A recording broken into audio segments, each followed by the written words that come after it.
Think and Grow Rich Audiobook. Chapter 4, Autosuggestion. The medium for influencing the subconscious mind. The third step toward riches. Autosuggestion is a term which applies to all suggestions and all self-administered stimuli which reach one's mind through the five senses. Stated in another way, autosuggestion is self-suggestion. It is the agency of communication between that part of the mind where conscious thought takes place, and that which serves as the seat of action for the subconscious mind. Through the dominating thoughts which one permits to remain in the conscious mind, whether these thoughts be negative or positive, is immaterial. The principle of autosuggestion voluntarily reaches the subconscious mind and influences it with these thoughts. No thought, whether it be negative or positive, can enter the subconscious mind without the aid of the principle of autosuggestion, with the exception of thoughts picked up from the ether. Stated differently, all sense impressions which are perceived through the five senses are stopped by the conscious thinking mind, and may be either passed on to the subconscious mind, or rejected, at will. The conscious faculty serves, therefore, as an outer guard to the approach of the subconscious. Nature has so built man that he has absolute control over the material which reaches his subconscious mind, through his five senses, although this is not meant to be construed as a statement that man always exercises this control. In the great majority of instances, he does not exercise it, which explains why so many people go through life in poverty. Recall what has been said about the subconscious mind resembling a fertile garden spot, in which weeds will grow in abundance, if the seeds of more desirable crops are not sown therein. Autosuggestion is the agency of control through which an individual may voluntarily feed his subconscious mind on thoughts of a creative nature, or, by neglect, permit thoughts of a destructive nature to find their way into this rich garden of the mind. You were instructed, in the last of the 6 steps described in the chapter on desire, to read aloud twice daily the written statement of your desire for money, and to see and feel yourself already in possession of the money. By following these instructions, you communicate the object of your desire directly to your subconscious mind in a spirit of absolute faith. Through repetition of this procedure, you voluntarily create thought habits which are favorable to your efforts to transmute desire into its monetary equivalent. Go back to these 6 steps described in chapter 2, and read them again, very carefully, before you proceed further. Then, when you come to it, read very carefully the 4 instructions for the organization of your mastermind group, described in the chapter on organized planning. By comparing these 2 sets of instructions with that which has been stated on autosuggestion, you, of course, will see that the instructions involve the application of the principle of autosuggestion. Remember, therefore, when reading aloud the statement of your desire, through which you are endeavoring to develop a money consciousness, that the mere reading of the words is of no consequence unless you mix emotion or feeling with your words.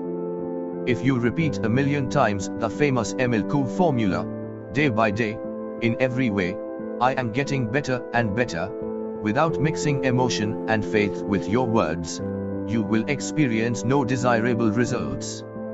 Your subconscious mind recognizes and acts upon only thoughts which have been well mixed with emotion or feeling. This is a fact of such importance as to warrant repetition in practically every chapter, because the lack of understanding of this is the main reason the majority of people who try to apply the principle of autosuggestion get no desirable results. Plain, unemotional words do not influence the subconscious mind. You will get no appreciable results until you learn to reach your subconscious mind with thoughts, or spoken words which have been well emotionalized with belief. Do not become discouraged if you cannot control and direct your emotions the first time you try to do so. Remember, there is no such possibility as something for nothing. Ability to reach, and influence your subconscious mind has its price, and you must pay that price. You cannot cheat, even if you desire to do so. The price of ability to influence your subconscious mind is everlasting persistence in applying the principles described here. You cannot develop the desired ability for a lower price. You, and you alone, must decide whether or not the reward for which you are striving, the money consciousness, is worth the price you must pay for it in effort.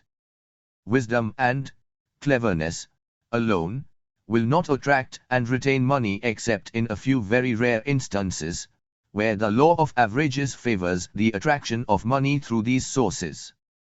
The method of attracting money described here does not depend upon the law of averages. Moreover, the method plays no favorites. It will work for one person as effectively as it will for another. Where failure is experienced, it is the individual, not the method, which has failed. If you try and fail, make another effort, and still another, until you succeed. Your ability to use the principle of autosuggestion will depend, very largely, upon your capacity to concentrate upon a given desire until that desire becomes a burning obsession. When you begin to carry out the instructions in connection with the 6 steps described in the 2nd chapter, it will be necessary for you to make use of the principle of concentration. Let us here offer suggestions for the effective use of concentration.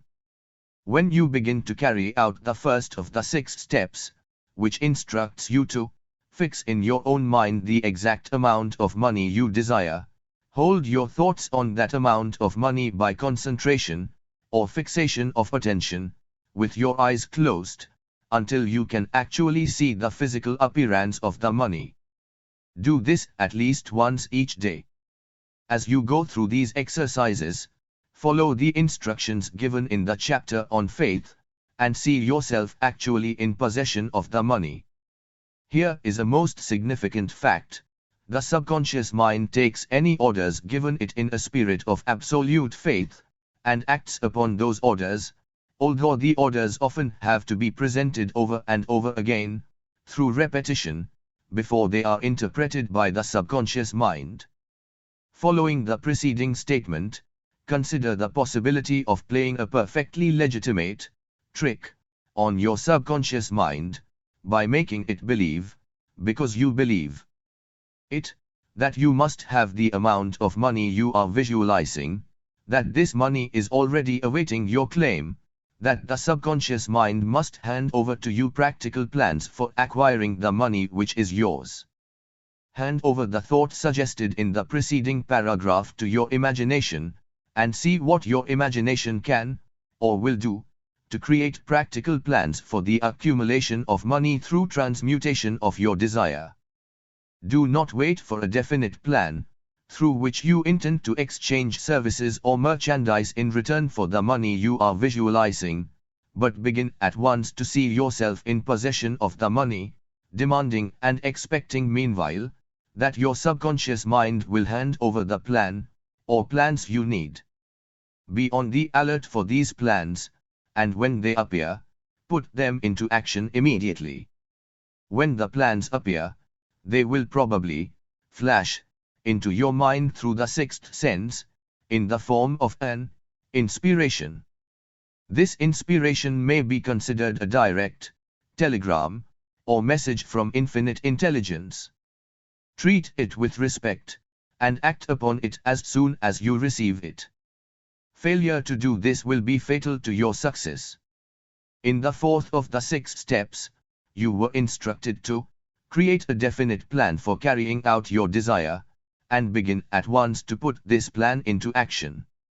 You should follow this instruction in the manner described in the preceding paragraph. Do not trust to your reason when creating your plan for accumulating money through the transmutation of desire. Your reason is faulty. Moreover, your reasoning faculty may be lazy, and, if you depend entirely upon it to serve you, it may disappoint you. When visualizing the money you intend to accumulate, with closed eyes, see yourself rendering the service, or delivering the merchandise you intend to give in return for this money. This is important. I hope you liked this audiobook. If you get any value from this video audiobook, so subscribe it, like it, and most importantly share with your friends. Part 2 of Auto Suggestion I is coming soon. Take care of yourself and your family.